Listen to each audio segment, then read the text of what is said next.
नमस्कार दोस्तों, yes I can teachers tutorials में मैं आप सभी का स्वागत करता हूं। मैंने अपने यूट्यूब चैनल का नाम बदल दिया है। कल हम लोग 50 क्वेश्चन किए थे, आज हम लोग उससे आगे क्वेश्चन करेंगे। यदि आप लोगों को मेरा वीडियो पसंद आता होगा और तो उसे शेयर करना और लाइक करना ना भूलें। चलिए हम लोग ज़्यादा लेट न करते हुए क्वेश्चन की तरफ चलते हैं। तो 51 नंबर का क्वेश्चन है, बालकों के विकास की किस अवस्था को सबसे कठिन काल के रूप में जाना जाता है?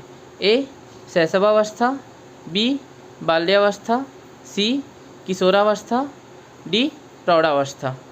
तो बालकों के विकास की सबसे कठिन अवस्था किसको माना जाता है? किशोरावस्था को। और किशोरावस्था को ही संघर्ष व तूफान की अवस्था भी माना जाता है और इसी को ही तनाव व संघर्ष की अवस्था भी बोलते हैं, किशोरावस्था को। अब देखते हैं हम लोग अगले क्वेश्चन की तरफ। वृद्धि और विकास है ए एक दूसरे के विरोधी, एक दूसरे के पूरक, सी एक दूसरे के समान, डी इनमें से कोई नहीं। तो इसका आंसर है एक दूसरे के पूरक। वृद्धि और विकास क्या है? एक दूसरे के पूरक है, ना तो एक दूसरे के विरोधी है और ना ही एक दूसरे के समान है। ये क्या है? एक दूसरे के पूरक है। वृद्धि विकास के अंतर्गत आता है, मतलब विकास में वृद्धि समाहित होता है। वृद्धि और विकास को थोड़ा सा समझा देता हूँ। वृद्धि किसको बोलते हैं?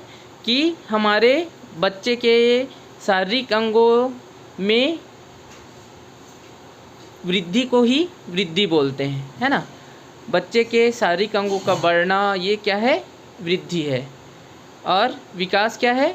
विकास शारीरिक, मानसिक, भाषिक, सामाजिक सारे चीज़ों में बच्चों में क्या होना? प्रगति होना विकास है।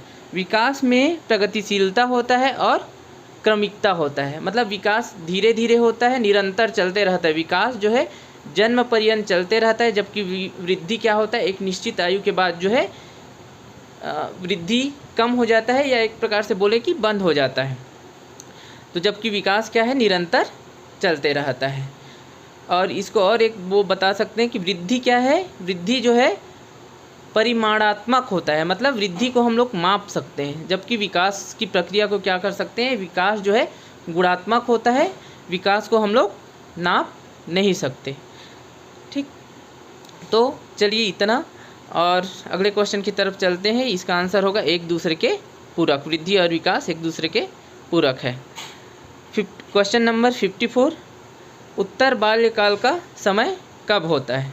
ए 6 से 12 वर्ष तक, बी 0 से 2 वर्ष तक, सी 2 से 6 वर्ष तक, डी 11 से 18 वर्ष तक। तो उत्तर बाल्यकाल को ही मध्य बाल्यकाल भी बोलते हैं। ये मध्य बाल्यकाल या उत्तर बाल्यकाल का समय होता है 6 से 12 वर्ष तक। कहीं कहीं पे ये इसको 6 से 11 वर्ष तक भी लिखा रहता है, तो इसमें ज़्यादा डाउट नहीं होना है। 6 से 11 वर्ष या 6 से 12 वर्ष को ही क्या बोलते हैं? मध्य बाल्यकाल या उत्तर बाल्यकाल बोलते हैं। अब मैं आप लोगों को एक सूचना दे देता हूँ कि मैं जो है अपना कुछ बहुत ज़्यादा वीडियो नहीं डाल पाऊँगा सीजी टेट 2022 के लिए, अभी 18 सितंबर तक। तो जो बहुत ज़्यादा इम्पोर्टेंट टॉपिक है उससे संबंधित वीडियो डालूँगा, तो उसको देखना जो है ना भूलें। चलिए अगले क्वेश्चन की तरफ चलते हैं। क्वेश्चन नंबर 55, विकास के परिमाण स्वरूप व्यक्ति में नवीन विशेषताएं और नवीन योग्यताएं प्रकट होती है। यह कथन है किसका है? देखिए क्या बोल रहे हैं, विकास के परिणाम स्वरूप व्यक्ति में नवीन विशेषताएं और नवीन योग्यताएं प्रकट होती है। यह कथन है किसका है? ये ए हर्लॉक का, बी स्किनर का, सी पियाजे का, डी फ्रायड का। तो इसका आंसर है हर्लॉक का। अगला क्वेश्चन देखते हैं। क्वेश्चन नंबर 56, शैशवावस्था में व्यक्ति का व्यक्तित्व कैसा होता है? ए अंतर्मुखी, बी बहिर्मुखी, सी दोनों इनमें से कोई नहीं। तो ये क्वेश्चन कल किए थे, इसका आंसर है ए अंतर्मुखी। अगले क्वेश्चन की तरफ चलते हैं। किस अवस्था के बारे में कहा जाता है कि व्यक्ति के कुल मानसिक विकास का लगभग आधा भाग इस अवस्था तक पूर्ण हो जाता है? ए शैशवावस्था, बी किशोरावस्था, सी बाल्यावस्था, डी गर्भावस्था। देखिए कि व्यक्ति का जो मानसिक विकास है उसका लगभग आधा भाग इसी अवस्था में पूर्ण हो जाता है। तो ये कौन से अवस्था के लिए कहा गया है? तो इसका आंसर है ऑप्शन नंबर ए शैशवावस्था। शैशवावस्था में व्यक्ति का लगभग मानसिक विकास, आधा मानसिक विकास पूर्ण हो जाता है। अगले क्वेश्चन की तरफ चलते हैं। Question number 58। किस अवस्था को मानव जीवन का आधार माना जाता है? ऑप्शन है शैशवावस्था, बी किशोरावस्था, सी बाल्यावस्था, डी गर्भावस्था। तो इसका आंसर है सी, आंसर है ए शैशवावस्था। शैशवावस्था को मानव जीवन का आधार माना जाता है। अब अगला क्वेश्चन की तरफ चलते हैं। 59। वृद्धि तथा विकास में अचानक कोई आकस्मिक परिवर्तन नहीं होता। इस सिद्धांत का संबंध है कि वृद्धि और विकास में अचानक कोई आकस्मिक परिवर्तन नहीं होता। इस सिद्धांत का संबंध है ए वैयक्तिक भिन्नता का सिद्धांत, बी निरंतरता का सिद्धांत, सी विकास की दिशा का सिद्धांत, डी विच्छिन्नता का सिद्धांत। देखिए इसमें क्या बोला है कि वृद्धि और विकास में अचानक कोई आकस्मिक परिवर्तन नहीं होता है, मतलब बच्चे की या वृद्धि या विकास में अचानक से कोई आकस्मिक परिवर्तन नहीं होता है। तो इस सिद्धांत का संबंध किससे होगा? इसमें ये बोल रहा है देखिए कि आकस्मिक परिवर्तन नहीं होता है। तो देखिए ये है ए वैयक्तिक भिन्नता का सिद्धांत। तो वैयक्तिक भिन्नता का सिद्धांत ये नहीं होगा। क्यों नहीं होगा? क्योंकि वैयक्तिक भिन्नता का सिद्धांत क्या कहता है कि प्रत्येक व्यक्ति अपनी वैयक्तिक भिन्नता, मतलब प्रत्येक मनुष्य या बच्चा जो है अलग अलग होता है, तो वो जो है अपने भिन्नता के आधार पे वृद्धि और विकास करता है। तो इसमें तो ये ऐसा कुछ है ही नहीं, तो ये आकस्मिक परिवर्तन को दिखा रहा है इसमें। तो ये क्वेश्चन, ये आंसर जो है नहीं होगा। बी देखिए क्या लिखा है, निरंतरता का सिद्धांत। तो निरंतरता का सिद्धांत देखिए ये हो सकता है। क्यों हो सकता है? कि अचानक कोई आकस्मिक परिवर्तन नहीं होता है, मतलब धीरे धीरे जो है वृद्धि और विकास हो रहा है, मतलब निरंतर भी हो रहा है ना। आकस्मिक परिवर्तन अचानक से नहीं हो रहा है, तो ये निरंतरता का सिद्धांत हो सकता है। अगला ऑप्शन देख लेते हैं, विकास की दिशा का सिद्धांत। हम लोग जानते हैं कि बच्चे का विकास दो दिशाओं में होता है। एक दिशा होता है सिर से पैर की ओर, और दूसरा दिशा होता है मध्य से बाहर की ओर, मतलब केंद्र से बाहर की ओर। तो इसमें भी क्वेश्चन में इससे संबंधित कुछ है नहीं, तो ये भी नहीं होगा। डी को देखिए, विच्छिन्नता का सिद्धांत। विच्छिन्नता का मतलब यही है कि कोई चीज़ अचानक से हो जाना, जैसे कि तितली अचानक से, इल्ली से अचानक से तितली में बदल के उड़ने लगती है, तो वो क्या है? विच्छिन्नता है। तो इसमें देखिए, इसमें क्या लिखा है कि आकस्मिक परिवर्तन नहीं होता है। तो इसका आंसर होगा ऑप्शन बी, निरंतरता का सिद्धांत। अब देखिए अगला क्वेश्चन की तरफ चलते हैं। Question number 60। एक बच्चे की वृद्धि और विकास के अध्ययन की सर्वाधिक अच्छी विधि कौन सी है? इसमें लिखा है कि बच्चे के वृद्धि और विकास के लिए सबसे अच्छी विधि कौन सी है? ए मनोविश्लेषण विधि, बी विकासीय विधि, सी तुलनात्मक विधि, डी सांख्यिकी विधि। तो इसका बच्चे के वृद्धि और विकास के अध्ययन के लिए जो सर्वाधिक अच्छी विधि मानी गई है वो है बी विकासीय विधि। अगले क्वेश्चन की तरफ चलते हैं। Question number 61। बालक अपने व्यवहार की सामाजिक स्वीकृति जिस अवस्था में चाहता है वह है, ठीक है। अब मतलब बच्चा जो व्यवहार कर रहा है उसका सामाजिक स्वीकृति बच्चा किस अवस्था में चाहने लगता है? ए शैशवावस्था में, बी किशोरावस्था में, सी बाल्यावस्था में, डी गर्भावस्था में। तो इसका आंसर है बी किशोरावस्था में। बच्चा अपने जो भी व्यवहार करता है उसको क्या चाहता है कि वो उसको सभी लोग उसको समझे, उसको स्वीकृत करें। तो ये है किशोरावस्था। अगला क्वेश्चन देखते हैं, क्वेश्चन नंबर 62। किस अवस्था को स्वर्णकाल कहा गया है? ए शैशवावस्था, बी किशोरावस्था, सी बाल्यावस्था, डी गर्भावस्था। तो स्वर्णकाल किस अवस्था को कहा गया है? किशोरावस्था को ही स्वर्णकाल कहा गया है। एक और क्वेश्चन आता है इसी से रिलेटेड, कंफ्यूज मत होना वहाँ पे, कि नए क्षमताओं एवं विकास के लिए स्वर्णिम काल कौन सी अवस्था है? तो उसका आंसर होता है बाल्यावस्था। वहाँ पे क्या दिया रहेगा कि नई क्षमताओं के वृद्धि या विकास के लिए, है ना। तो नई क्षमताओं की वृद्धि या विकास के लिए स्वर्णिम काल कौन सा है? तो वो है बाल्यावस्था। जबकि संपूर्ण अवस्था को अगर किसी को स्वर्ण काल बोलेंगे तो वो क्या है? किशोरावस्था। अगला क्वेश्चन देखते हैं, क्वेश्चन नंबर 63। संक्रमण काल या संक्रांति काल कहा गया है? तो ए शैशवावस्था, बी किशोरावस्था, सी बाल्यावस्था, डी गर्भावस्था। तो ये भी क्या है? किशोरावस्था को ही संक्रमण या संक्रांति काल कहा गया है। अगला क्वेश्चन की तरफ चलते हैं। सुनहरी अवस्था कहा गया है? ए शैशवावस्था, बी किशोरावस्था, सी बाल्यावस्था, डी गर्भावस्था। तो सुनहरी अवस्था भी किसे कहा गया है? किशोरावस्था को कहा गया है। अगले क्वेश्चन की तरफ चलते हैं। किस अवस्था को बसंत ऋतु कहा गया है?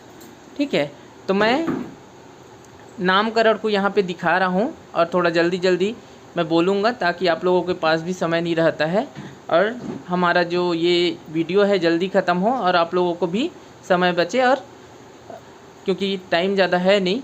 तो चलिए देखते हैं किस अवस्था को बसंत ऋतु कहा गया है। ए शैशवावस्था, बी किशोरावस्था, सी बाल्यावस्था, डी गर्भावस्था। तो ये कहा गया है किशोरावस्था को। किशोरावस्था को ही बसंत ऋतु कहा गया है। देखिए कई नाम हम लोग जान गए। किशोरावस्था को ही स्वर्णकाल कहा गया है, किशोरावस्था को ही बसंत ऋतु कहा गया है। ठीक, और आगे देखते हैं किस अवस्था को अटपटी उलझन की अवस्था कहा गया है? ए शैशवावस्था, बी किशोरावस्था, सी बाल्यावस्था, डी गर्भावस्था। तो अटपटी उलझन की अवस्था किस अवस्था को कहा गया है? तो इसका आंसर भी होगा किशोरावस्था। अब देखिए क्वेश्चन नंबर 67। किस अवस्था को समस्याओं की अवस्था कहा गया है? ए शैशवावस्था, बी किशोरावस्था, सी बाल्यावस्था, डी गर्भावस्था। तो समस्याओं की अवस्था भी किशोरावस्था को कहा गया है। अब देखते हैं क्वेश्चन नंबर 68। किस अवस्था को एज ऑफ प्यूबर्टी की अवस्था कहा गया है?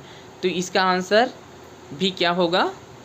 इसका आंसर भी होगा ऑप्शन नंबर बी किशोरावस्था।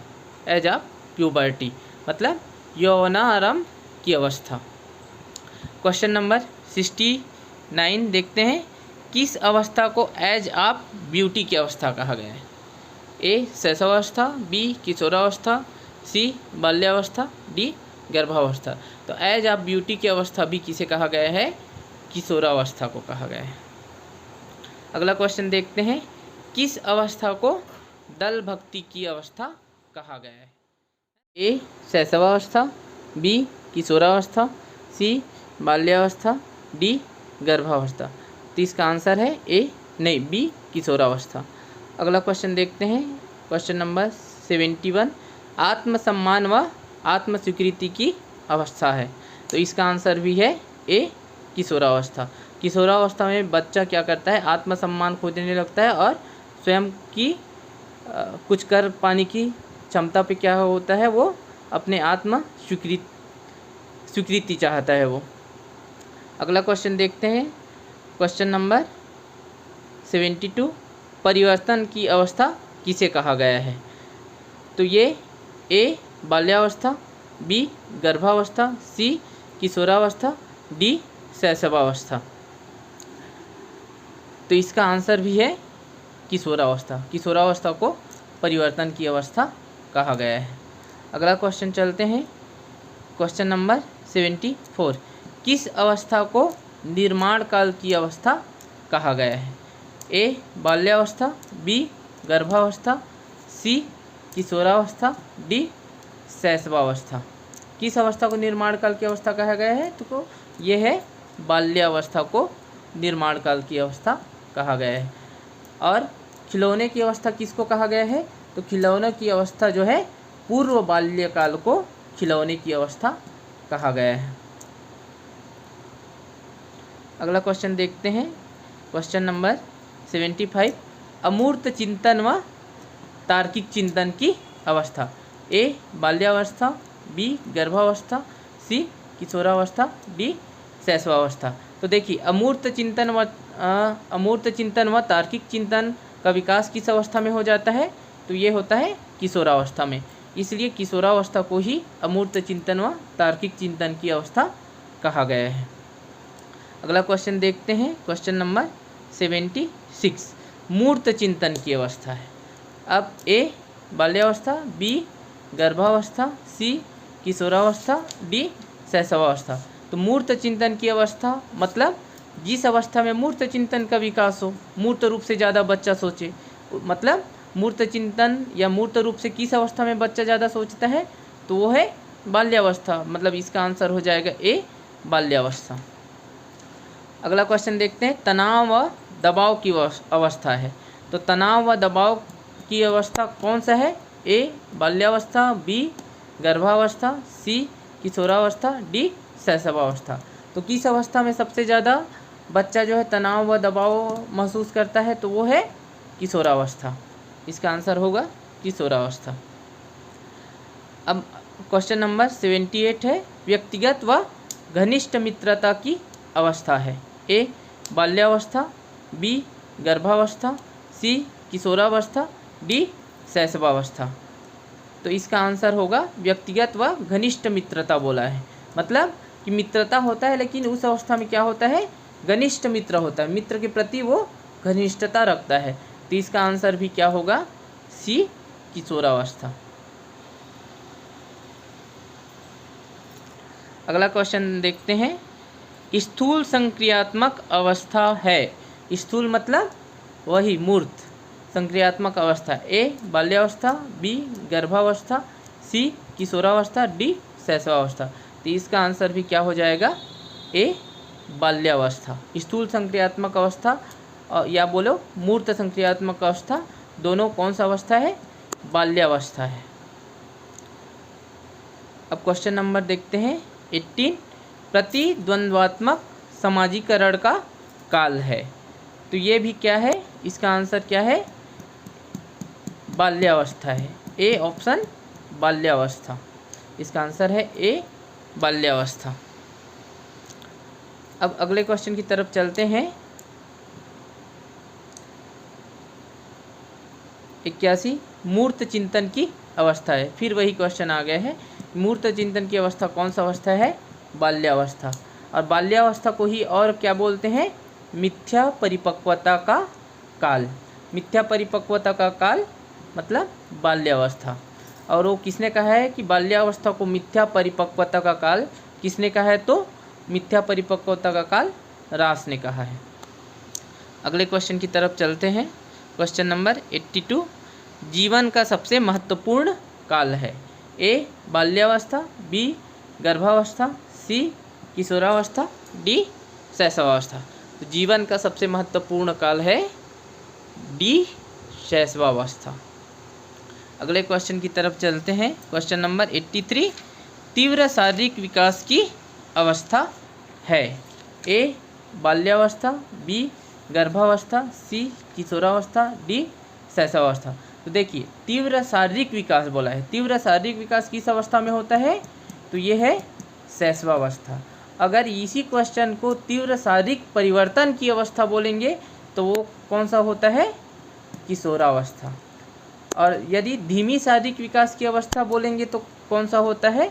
उसका आंसर होता है बाल्यावस्था। तो तीव्र शारीरिक विकास और तीव्र शारीरिक परिवर्तन, यहाँ पे कन्फ्यूजन नहीं होना है। तीव्र शारीरिक विकास आएगा तब वो होगा शैशवावस्था, और तीव्र शारीरिक परिवर्तन आएगा तो वो होगा किशोरावस्था। अगला क्वेश्चन देखते हैं, क्वेश्चन नंबर 84। तीव्र मानसिक विकास की अवस्था है ए बाल्यावस्था, बी गर्भावस्था, सी किशोरावस्था, डी शैशवावस्था। तो इसका भी आंसर क्या होगा, डी शैशवावस्था। इसमें भी वही है, यदि तीव्र मानसिक परिवर्तन की अवस्था बोलेंगे तो फिर वो हो जाएगा किशोरावस्था।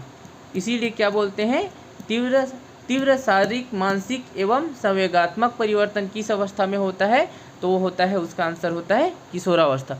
लेकिन यदि तीव्र शारीरिक और तीव्र मानसिक विकास बोलेंगे तो वो किस अवस्था में होता है, शैशवावस्था में।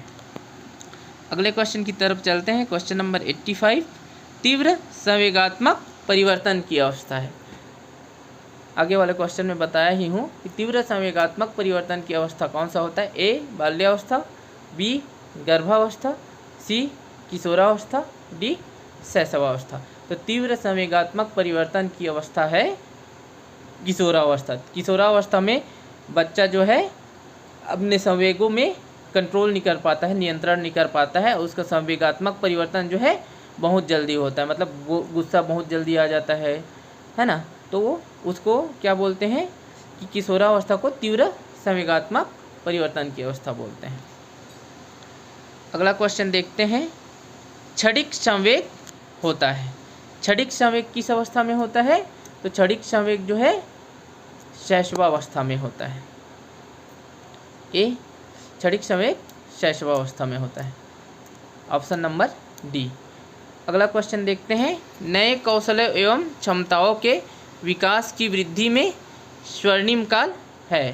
पहले भी बता चुका हूँ, क्या है इसका आंसर, नए कौशलों एवं क्षमताओं के विकास की वृद्धि में स्वर्णिम काल है। तो इसका आंसर है ए बाल्यावस्था। अगला क्वेश्चन की तरफ चलते हैं, क्वेश्चन नंबर 88। मध्य बचपन की अवधि है। मध्य बचपन मतलब उत्तर बाल्यकाल या फिर मध्य बाल्यकाल। इसका ऑप्शन है 2 से 6 वर्ष, बी 6 से 11 वर्ष, सी 10 वर्ष बाद, डी जन्म से 2 वर्ष। तो इसका आंसर क्या होगा, बी 6 से 11 वर्ष। देखिए जन्म से 2 वर्ष तक को क्या बोलते हैं, कौन सी अवस्था बोलते हैं, शैशवावस्था। और 2 से 6 वर्ष तक को प्रारंभिक बाल्यावस्था, 6 से 11 वर्ष तक को उत्तर बाल्यकाल या फिर मध्य बचपन या फिर मध्य बाल्यकाल, तीनों नाम से जानते हैं। और किशोरावस्था का प्रारंभ क्या होता है, कहीं पे 11 से 18 वर्ष, 11 से प्रारंभ होता है, 18 वर्ष में ख़त्म होता है।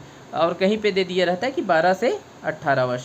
उसी प्रकार मध्य बचपन को भी कहीं पे 6 से 11 दिया है, यहाँ पे 6 से 11 दिया है, तो कहीं पे 6 से 12 वर्ष तक दिया है। अगला क्वेश्चन की तरफ चलते हैं, क्वेश्चन नंबर 89। वाइगोत्स्की के अनुसार बच्चे सीखते हैं। यहाँ पे क्वेश्चन का नंबरिंग गलत हो गया है। वाइगोत्स्की के अनुसार बच्चे सीखते हैं। ए जब पुनर्बलन प्रदान किया जाता है, बी परिपक्व होने से, सी अनुकरण से, डी वयस्कों और समवयस्कों के परस्पर क्रिया से। तो वाइगोत्स्की के अनुसार बच्चे कैसे सीखते हैं, वयस्कों और समवयस्कों के परस्पर क्रिया से। वाइगोत्स्की ने कौन सा सिद्धांत दिया था, वाइगोत्स्की ने सामाजिक सांस्कृतिक सिद्धांत दिया था, है ना। उसी के अनुसार ये जो है इसका आंसर है कि वयस्कों और समवयस्कों के परस्पर क्रिया से बच्चे सीखते हैं। अगले क्वेश्चन की तरफ चलते हैं, क्वेश्चन नंबर 89। वही आ गए, सामाजिक सांस्कृतिक का सिद्धांत किसने दिया, ए वाइगोत्स्की, बी कोहलबर्ग, सी एरिक्सन, डी पियाजे। तो इसका आंसर है ए वाइगोत्स्की। एरिक्सन ने कौन सा सिद्धांत दिया था, एरिक्सन ने मनोसामाजिक सिद्धांत दिया था। एरिक्सन ने कौन सा सिद्धांत दिया था, एरिक्सन ने मनोसामाजिक सिद्धांत दिया था। और पियाजे ने कौन सा सिद्धांत दिया था, पियाजे ने संज्ञानात्मक विकास का सिद्धांत दिया था। अगला क्वेश्चन की तरफ चलते हैं। क्वेश्चन नंबर 19, कोहल वर्ग के अनुसार बच्चे सीखते हैं। ए संज्ञानात्मक विकास के चरण, बी संवेगात्मक विकास के चरण, सी विकास के चरण, ये शारीरिक विकास के चरण था वहाँ पे वो छूट गया है, डी नैतिक विकास के चरण। तो इसका आंसर क्या होगा? डी नैतिक विकास के चरण। कोहल वर्ग ने बच्चे के सीखने को नैतिक विकास के चरण में बांटा है। अब अगला देखते हैं। कोहल वर्ग ने, देखिए कोहल वर्ग ने कौन सा सिद्धांत दिया था? कोहल वर्ग ने नैतिक विकास का सिद्धांत दिया था। और कोहल वर्ग ने नैतिक विकास के सिद्धांत को 3 भागों में बांटा था और उसमें तीनों भागों में और 2-2 चरण लिए थे। मतलब कोहल वर्ग के ने अपने नैतिक विकास के सिद्धांत में कुल 6 चरण बताए हैं। अगला क्वेश्चन देखते हैं। क्वेश्चन नंबर 91, थार्नडाइक ने कौन से सिद्धांत दिया? ए प्रयत्न एवं भूल का सिद्धांत, बी उद्दीपन अनुक्रिया का सिद्धांत, सी एसआर थ्योरी, डी सभी। तो थार्नडाइक ने देखिए कौन सा सिद्धांत दिया है? ये तीनों ही सिद्धांत थार्नडाइक ने दिया है। प्रयत्न एवं भूल का सिद्धांत को ही क्या बोलते हैं? प्रयास एवं त्रुटि का सिद्धांत भी बोलते हैं। तो थार्नडाइक ने प्रयत्न एवं भूल का सिद्धांत, उद्दीपन अनुक्रिया का सिद्धांत, एसआर थ्योरी, ये तीनों ही सिद्धांत दिया है। तो मतलब ऑप्शन क्या हो जाएगा? इसका सही ऑप्शन हो जाएगा डी सभी। अगला देखते हैं क्वेश्चन 92, बहुबुद्धि का सिद्धांत किसने दिया? तो बहुबुद्धि का सिद्धांत किसने दिया है? ऑप्शन है ए हावर्ड गार्डनर, बी पावलोव, सी स्किनर, डी उपयुक्त में से कोई नहीं। तो इसका आंसर है ए हावर्ड गार्डनर। हावर्ड गार्डनर ने इसको क्या बहुबुद्धि का सिद्धांत दिया और इसको अपने कौन से बुक में लिखा है? ये बहुबुद्धि मतलब बुद्धि को के प्रकार किस बुक में लिखा है? तो वो है frames of mind. Howard Gardner की बुक है फ्रेम्स ऑफ माइंड। देखिए और पावलोव यहाँ पे दिया है बी, ऑप्शन बी में क्या दिया है? पावलोव। तो पावलोव ने कौन सा सिद्धांत दिया था?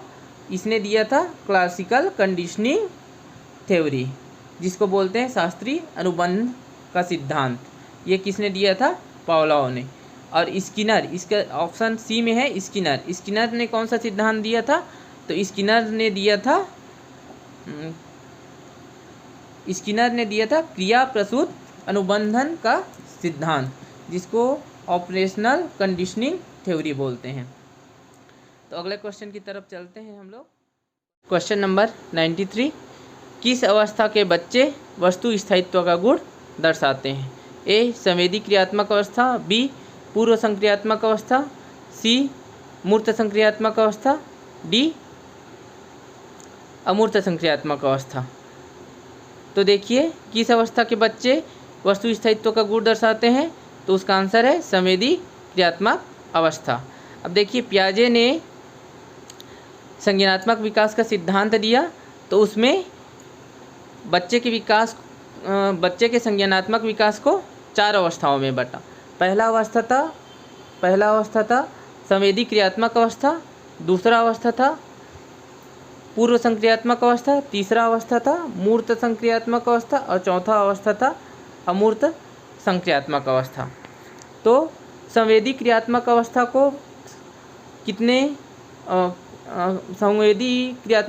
कितने अवधि तक माना?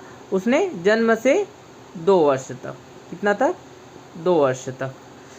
और पूर्व संक्रियात्मक अवस्था को कितने अवधि तक माना? इसको माना 2 से 7 वर्ष, 2 से 7 वर्ष तक।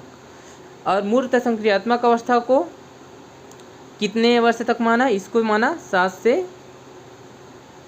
से 11 वर्ष तक। और अमूर्त संक्रियात्मक अवस्था को कितने तक माना? इसको माना 11 से 18। तो ये तो था पियाजे द्वारा जो 4 अवस्था में बांटा गया उसका अवधि। अब इसमें जो है बच्चा वस्तु स्थायित्व का गुण किसमें दर्शाता है, तो वो दर्शाता है संवेदी क्रियात्मक अवस्था में। अगला क्वेश्चन देखते हैं 94, आत्म केंद्रित व जीव केंद्रित गुण किस अवस्था की विशेषता है। देखिए आत्म केंद्रित और जीव केंद्रित गुण किस अवस्था में दर्शाता है, मतलब किस अवस्था की विशेषता है। ए संवेदी क्रियात्मक अवस्था, बी पूर्व संक्रियात्मक अवस्था, सी मूर्त संक्रियात्मक अवस्था और डी अमूर्त संक्रियात्मक अवस्था। तो इसका कौन सा ऑप्शन सही होगा। इसका देखिए आत्म केंद्रित मतलब बच्चा जो है स्वयं में केंद्रित रहता है, और जीव केंद्रित मतलब बच्चा जो है निर्जीव वस्तुओं पे को भी अपने से रिलेट करके देखना चालू कर देता है। तो ये किस अवस्था का गुण है, तो ये जो है पूर्व संक्रियात्मक अवस्था का गुण है। इसका ऑप्शन हो जाएगा बी पूर्व संक्रियात्मक अवस्था। अगले क्वेश्चन की तरफ चलते हैं। क्वेश्चन नंबर 95, जादुई सोच किस अवस्था में प्रदर्शित होता है। ए संवेदी क्रियात्मक अवस्था, बी पूर्व संक्रियात्मक अवस्था, सी मूर्त संक्रियात्मक अवस्था, डी अमूर्त संक्रियात्मक अवस्था। तो इसका आंसर है बी पूर्व संक्रियात्मक अवस्था। ये सारे क्वेश्चन बहुत इम्पोर्टेंट है, इसमें से कोई ना कोई पूछा ही गया है, तो इसको इग्नोर मत कीजिएगा। अगला क्वेश्चन देखते हैं क्वेश्चन नंबर 96, गुदागादी की अवस्था है। ए संवेदी क्रियात्मक अवस्था, बी पूर्व संक्रियात्मक अवस्था, सी मूर्त संक्रियात्मक अवस्था, डी अमूर्त संक्रियात्मक अवस्था। तो गुदागादी बच्चा किस अवस्था में करता है। गुदागादी मतलब कुछ भी लिखते रहना, तो बच्चा किस अवस्था में करता है, तो ये है संवेदी क्रियात्मक अवस्था की विशेषता है। ये गुदागादी संवेदी क्रियात्मक अवस्था का जो बच्चा रहता है वो गुदागादी करता है। अगला क्वेश्चन की तरफ चलते हैं। क्वेश्चन नंबर 97, सामाजिक अधिगम सिद्धांत किसने दिया। तो सामाजिक अधिगम सिद्धांत किसने दिया है। ए कोहलर, बी पावलोव, सी स्किनर, डी बंडूरा। तो इसका आंसर है डी बंडूरा। स्किनर ने कौन सा सिद्धांत दिया था। स्किनर ने क्रिया प्रसूत अनुबंध का सिद्धांत दिया था, जिसको बोलते हैं ऑपरेशनल कंडीशनिंग थ्योरी। स्किनर ने।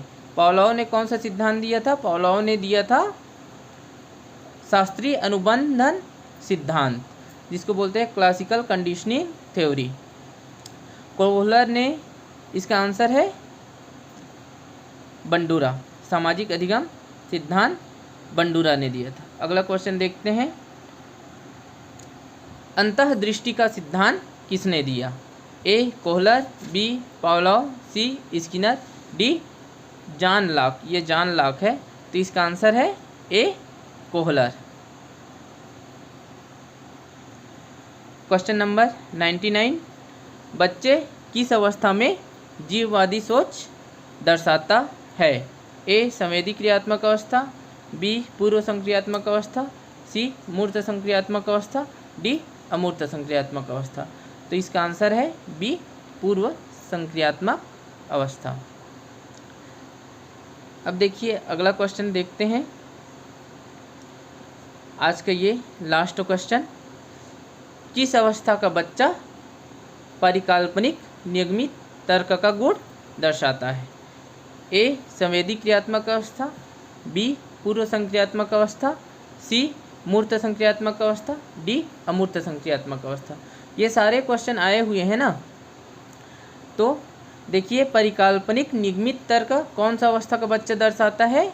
ये जो है अमूर्त संक्रियात्मक अवस्था का बच्चा दर्शाता है। परिकल्पना करना या कोई चीज़ को निगमन करना, तो ऐसा सोच कौन सा आयु का बच्चा करता है। अमूर्त संक्रियात्मक अवस्था का जो बच्चा रहता है वो परिकल्पनिक निगमित तर्क का गुण दर्शाता है। तो आज इतना ही, और मैं आने वाले दिनों में जो बहुत ज़्यादा इम्पोर्टेंट टॉपिक है और बहुत इम्पोर्टेंट क्वेश्चन को लेके वीडियो बनाऊंगा। तो मेरे वीडियो को जो है जो आने वाला है उसको देखना ना भूले, क्योंकि वो जो है आपको ज़्यादा समय नहीं लगेगा और जो है आपको एकदम फैक्ट जो क्वेश्चन एग्ज़ाम में आता है वैसी को ही क्वेश्चन को लूँगा और उसको थोड़ा एक्सप्लेन करते जाऊँगा, जिससे जो है उससे संबंधित अन्य क्वेश्चन भी जो बनते हैं उसको भी आप लोगों को आएगा और ज़्यादा आपका समय भी ख़राब ना होगा और जो है आप जो है कुछ अंक जो है प्राप्त कर लेंगे। तो आज के लिए इतना ही। यदि मेरा वीडियो आप लोगों को पसंद आया होगा तो इसे लाइक और शेयर करना ना भूलें। धन्यवाद।